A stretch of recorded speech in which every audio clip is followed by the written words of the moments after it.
dusome amagambo y'Imana twihuse.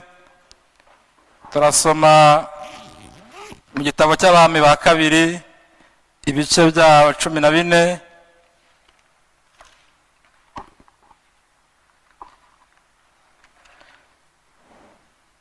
Abami ba kabiri ibice 14 turahera ku murongo waho wa 5.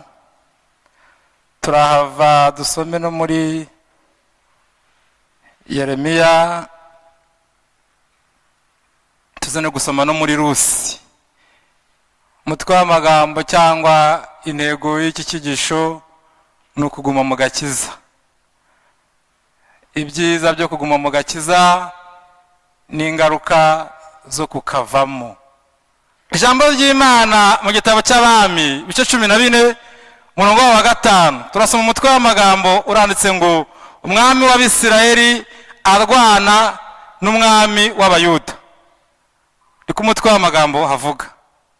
Umurongo wa 5 waranditse ngo bukeye ubwami bwe bumaze gukomera arahora yica abagaragu be bari barishe se ari umwami, ariko abana babo bicanye ntiyabica, nk'uko byanditswe mu gitabo cy'amategeko ya Mose, uko Uwiteka yategetse ngo base w'abana ntibakicwe babahora abana babo, kandi abana ntibakicwe babahora basi, ahubwo umuntu wese azazire azahorwe icyo cyaha. Bukeye yica mu Bedomu abana inzovu, abatsinda mu kibaya cy'umunyu, atera Isera arahatsinda, ahimba Yokiteri na bugingo n'ubu. Murongo wa 8. Hanyuma Amasiya yohereza intumwa kuri Yehowasi umwami mwene Yehowazi mwene Yehu umwami w'Abisirayeli ati vayo twibonanire. Yehowasi umwami w'Abisirayeli atuma kuri Amasiya umwami w'Ubuyuda ati igitovu cy'Ilebanoni cyatumye ku mwerezi w'Ilebanoni kiti umuhungu wanjye mushyingira umukobwa wawe. Bukeye inyamaswa yo mu kibira cy'Ilebanoni iragikandagira. Icyakora watsinze Bwedomu mu mutima wawe uriyogeza, nukubyirate ariko uguma imuhira. Ni iki gituma wishyira mu bitari ibyawe ngo bikugirire nabi, ukagwa wowe ubwawe hamwe n'Abayuda? Ariko Amasiya ntiyabyitaho. Nuko Yehowasi umwami w'Abisirayeli arazamuka asanga Amasiya umwami w'Abayuda bahanganira i Betishemeshi hari Abayuda. Abayuda baneshwa n'Abisirayeli, umuntu wese ahungira mu ihema rye. Maze Yehowasi umwami w'Abisirayeli afatira Amasiya umwami w'Abayuda mwene Yehowasi mwene Azariya i Betishemeshi ajya i Yerusalemu, asenga inkike z'amabuye z'i Yerusalemu, uhereye ku irembo rya Efurayimu ukageza ku irembo ryo ku mfuruka, hose hari mikono 400. Anyagayo izahabu n'ifeza zose, ibintu byose byabonetse mu nzu y'Uwiteka no mu by'ubutunzi bwo mu nzu y'umwami. Anyagayo abantu abajyanaho ingwate, asubira i Samariya. Imana itugirire neza. Amagambo twahereyeho n'uyu mwami bita Amasiya. Uyu wari umwami w'Abayuda. Uyu mwami w'Abayuda ashaka kurwanya umwami w'Abisirayeli. Ubundi Abayuda n'Abisirayeli bose ni ubwoko bumwe, byatangiye ari ubwoko bumwe bwitwa Isirayeli. Haleluya, amena. Imana ibaha umwami. Muri Bibiliya igaragaza ko umwami wa mbere w'Abisirayeli ari Sawuli, ariko ubundi buriya Sawuli ntabwo yari umwami wa Isirayeli, ahubwo Sawuli ni umwami Imana yabahaye mu rwego rwafatwa.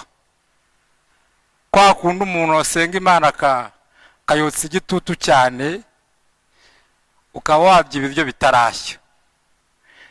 Abisirayeli n'ubu ngubu iyo barebye, n'ubu ngubu mu Isirayeli nta perezida bagira, nta n'umwami bagira, ahubwo bagira premier ministre. ubundi umwami wabo n'Uwiteka Imana Nyiringabo. Haleluya. yari intwari ku rugamba, akabajya imbere bakarwana bakanesha ibintu byose Uwiteka Imana akayibakorera. ariko bareba amahanga bagose bakabona bafite abami, barangije bakora amasengesho yo gusaba umwami, barasenga bati uraduha umwami. iyo turebye i Bugande tubona umwami ahari, twareba muri Aziya tukabona abahari, twareba muri Siriya tukabona umwami. turashaka umwami, turashaka umwami, turashaka umwami, turashaka umwami. bangira babwira Samweli bati rwose genda utubwire Uwiteka yuko dushaka umwami. kandi Imana yari imitegura umwami itaramuhishura, ariwo mwami Dawidi. haleluya. Imana irabatse ndabigenza niko bashaka umwami cyane, ibajugunyira Sawuli. ngaho nimufate Sawuli. niyo mpamvu usanga urukurikirane rwa Sawuli mu bintu bya Bibiliya no kuyobora Isirayeli, Sawuli yarapfuye ibintu bye birazima, kuko nta mwami wundi wayoboye Isirayeli wakomotse kuri Sawuli. kandi iyo bita monarshi, ubutegetsi bw'ubwami, ubundi umwami iyo agiye gutanga araga umwana we yajya gutanga akaraga umwana we, bikagenda bihererekana. ariko Sawuli amajije gupfa, ibyo birangiye, Imana imuciye ku ngoma, yishura Dawidi. haleluya. ngo umugaragu Uwiteka Imana, ngo wari ufite umutima ngo umeze nk'uko Uwiteka Imana ashaka kandi ashima. Dawidi iyo yakoraga icyaha yarakimenyaga, agasaba Imana imbabazi, Imana ngo imusezeranye imbabazi zidashira. haleluya, amena. Imana ngo ikomeza ubwami bwa Dawidi. Dawidi aragenda arakomera, Dawidi arwana intambara, ahuza Abisirayeli bari baratatanye. igihe kigeze Dawidi agiye gutanga, Imana imutegeka kuraga ubwami bwe Salomo. Salomo aba umwami wa Isirayeli, asaba Imana ubwenge, Imana irabumuha. ariko Salomo aza kugera igihe agushwa n'abagore, kuko yashatse abagore bagera mu 1000. agera igihe ubwenge bwe butakaza ekiribure, butakaza kontrole, ntiyongera kumenya amategeko n'amateka by'Uwiteka Imana. agashaka umugore w'Umumowabu akaza yikora ikigirwamana cye. Salomo agera n'igihe atangira kubyubakira utununga, agera n'igihe afashe Abisirayeli abagira abatambyi b'ibyo bigirwamana. ibyo ngibyo Uwiteka Imana biramubabaza. Imana iravuga ngo nari kukwambura ubu bwami bwose, ariko ngiriye Dawidi umugaragu wanjye. kubw'iyo mpamvu ubu bwami bwa Isirayeli ndabucamo kabiri, nzagusigira imiryango 2 yonyine. yamusigiye imiryango 2 yonyine y'Abayuda na Benyamini, abandi bose bajya ku ruhande rumwe. kandi Imana ntiyabikora ku bwami bwa Salomo, kuko Salomo nawe yakoze ikintu cyanejeje Uwiteka Imana. Imana yacu ntabwo ikiranirwa ngo yibagirwe imirimo myiza abantu bayikoreye. haleluya. Salomo yubatse urusengero rw'Uwiteka Imana, Imana byose irabireba, Imana irabizirikana. iravuga ati nzabikora ku muhungu wawe, umuhungu we Rehobowamu, ngamajije kwima, ng'abantu baraza batuje kwakira umwami. bavuga ati ariko mwami, turagira ngo utugabanyirize uburetwa papa wawe Salomo yadukoreshaga bwari bukomeye. tugabanyirize mwami, hari abaturage beza, tugabanyirize. arangize Rehobowamu agisha inama abasaza bati rwose ubwo babigusabye bagabanyirize, ntacyo bitwaye. Rehobowamu ntiyabyumva, agisha inama abasore batareka ko bagabanyiriza, ahubwo uzabikube nk'inshuro 100. uburetwa muzababwire ngo uburetwa papa yabakoresheje bwari bworoshye, ngewe nzabukuba.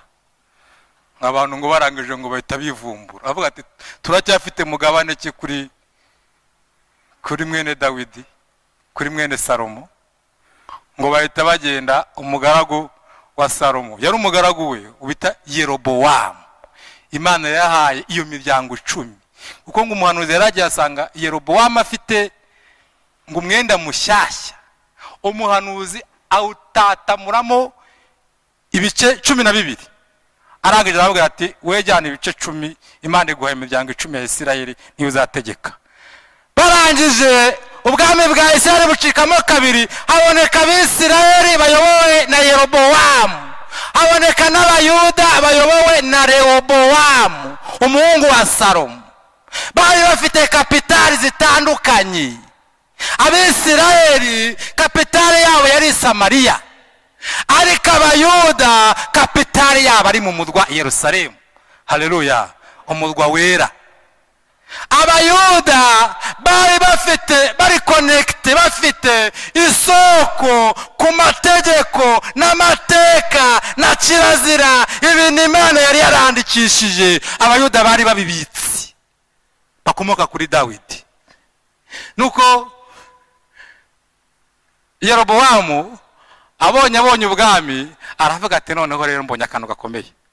Ababisirayeli barakonje ngize imiryango 10, nibaramuka bavuye ahangaha bakajya gusenga i Yerusalemu bazagumayo. Urumva ngo bazagumayo. Atereka mbubakire no ibigirwamana bajye basengera hano hafi, ngo bajye basengera hafi. Kandi ikintu cyitwa ibigirwamana imbere y'Uwiteka Imana ni ikintu Uwiteka Imana yanga kuva na kera kugeza na n'ubu. Nuko Yerobowamu ayoboje Abisirayeli, Imana imuca ku ngoma iramusenya, n'ibicaniro yarubatse yohereza umuhanuzi, igicaniro arakivuma. Yerobowamu avuze ngo bagufate ukuboko kwe kuranyunyuka. Murabizi na bya bintu by'umuhanuzi w'umusaza, murabizi. Ariko nagira ngo mbabwire ngo uyu nguyu bita Masiya yari umwami w'Abayuda. Ngamajije kwima ingoma ya se arakomera. Amajije gukomera aravuga ati ubwo amajije gukomera rero, abantu bakomeye bamajije gukomera, hari ikindi gikurikiraho. Iyo wakomeye ukumva urakomeye, hari ikindi gikurikiraho. Aravuga ati ubwo nkomeye rero, ubu ikintu gikurikiyeho ni uguhora. Ariko abana babo bicanyi ntiyagira icyo abakoraho. Arangije atera Isera arahatsinda. Arangije atera mu Bwedomu nahagira gute, arahatsinda. Arangije aravuga ati uko nakomeye kuko ukindi nakora niki uretse gutera Abisirayeli. Kandi Imana yari yarababujije kugira gute, kuzarwana na bene wabo. Ako kantu kandi kahantu Imana bakimara gucikamo kabiri, Abayuda bagiye ukwabo n'Abisirayeli bagiye ukwabo, uriya muhungu wa Salomo yari kamufuye, aravuga ati ngiye kongera ndwane ngarura ubwami bwa Isirayeli nongere mbugire bumwe. Umuhanuzi aravuga ati muramenye Bayuda, muramenye Benyamini, ntimurwane na bene wanyu. Ibi byaturutse ku Uwiteka, muramenye. Icyo gihe arabyihorera, Yerobowamu arabyihorera. Ariko abahungu be bigeze kuba bita Masiya ngo yakomeye, amajije guhora, aravuga ati nta kindi gikurikiyeho, bya bintu Imana yabujije ngiye kubikora. Icyo ni ikintu cya mbere kiranga umuntu wakomeye. Ibintu Imana yabujije, bya bintu wagendaga wibombaritse wumva wabyangiza, ariko iyo wakomeye wumva nta kibazo. Ariko ikibazo burya kiba gihari, wakomeye bingana iki? Ubundi mu bantu bakomeye, mu bantu uzi bakomeye, wakomeye nkandi ku buryo wumva nta kibazo. Ukomeye nka Mareka Gaburiyeli, ukomeye nka Mikayire, bakomeye nka Mose, ukomeye nka Yosuwa, ukomeye nka Yesu. Ukomeye uti? Aravuga ati sasa igisigaye nuko ngiye kurwana n'Abisirayeli. Ahita atuma intumwa, mugende mubwire umwami w'Abisirayeli muti ngwino twibonanire. Umwami w'Abisirayeli naramukunze cyane, yamucira umugani, aramubwira ngo igitovu cy'Ilebanoni, igitovu murakizi, ni igiti kigira amahwa menshi, cyatumye ku mwerezi w'Ilebanoni kiti umuhungu wanjye umushyingira umukobwa wawe. Imyerezi ni ibiti byiza cyane bifite n'agaciro gakomeye. Umuhungu w'igitovu umushyingire umukobwa w'umwerezi. Ngo nuko ngo kikiri muri ibyo ngibyo, ngo inyamaswa yo mu kibira cy'Ilebanoni iraza iragikandagira. Kwa gukomera kwacyo kwa kurarangiye. Aramubwira ngo icyakora watsinze Edomu, hari ibyo watsinze. Ariko Edomu impamvu yabatsinze ntabwo bwari ubwoko bw'Imana, ntabwo bari Abisiraheli, bari abanyamahanga. Imana ibafata nyine nk'abo gutsindwa. Ngo umaze gutsinda Edomu mu mutima wawe uriyogeza, ngo nukubyirate ariko ugume imuhira. Haleluya. Imuhira rero ni hehe? Imuhira ni muri Yesu. Amena. Imuhira ni mu gakiza. Imuhira ni Yerusalemu. Imuhira ni mu byasezeranijwe. Imuhira ni Betelehemu. Bundi imuhira muri icyo gihugu Betelehemu naho ngaho. Ngarika Masiya kubera umutima wari uri hejuru, ngo ntiyabyitaho, aradivansi. Umwami w'Abisirayeli aravuga ati, abami nicyo mbakundira. Aravuga ati, ko namugiye inama kanga, reka musange. Hanga aramusanga, ngo barwanira i Betishemeshi, aramutsinda. Arangije ahunga yirukanka ajya he? Asubira i Yerusalemu, yari yavuyeyo. Arangije aramufata. Icyakurikiyeho yaramunyaze. Izi ntambara muzitondere, kuko izi ntambara zishobora kuzatuma hari ibintu byinshi binyagwa, hakajyana n'abantu bajyangwaho iminyago. Kuko yaramunyaze, amunyaga ubutunzi bwo mu nzu y'Uwiteka Imana, amunyaga ubutunzi bwo mu nzu y'umwami, arangije amunyaga n'Abisiraheli n'Abayuda yanyaze, abajyana i Samariya, abavana muri kapitali, mu murwa w'Uwiteka Imana, mu murwa wera Yerusalemu, abajyana i Samariya. Imana itugirire neza. Ntago nzi Bibiliya ubundi itubuza kwigira bakazitereyemo. Ni ukubera iki aba Bayuda? Bibiliya banga Abayuda barusha abandi iki? Kabango babarusha mu buryo bwose, kuko babitse ibyasezeranijwe. Ariko ni ukubera iki aba Bayuda bateye bakaneshwa? Nuko bari bagiye mu ntambara batajyanye n'Uwiteka Imana. Hari inkingi y'igicu yageraga imbere y'Abisirayeli, ku manywa y'ihangu ikababera inkingi y'igicu, ngo byagera nijoro ikababera inkingi y'umuriro ikabamurikira. Iyo nkingi bagombaga kumenya ngo irahagaze, bagahagarara bakabamba amahema, yatsimbura bakayikurikira. Ni ijambo ry'Imana rituyoboye, ntago ari uko umuntu abyumva. Ni mu ijambo, ntago ari uko umuntu abyumva. Nugenda uko ubyumva uzayoba inzira. Imana itugirire neza. Uwiteka Imana yategetse Abisirayeli kubaka imidugudu y'ubuhungiro.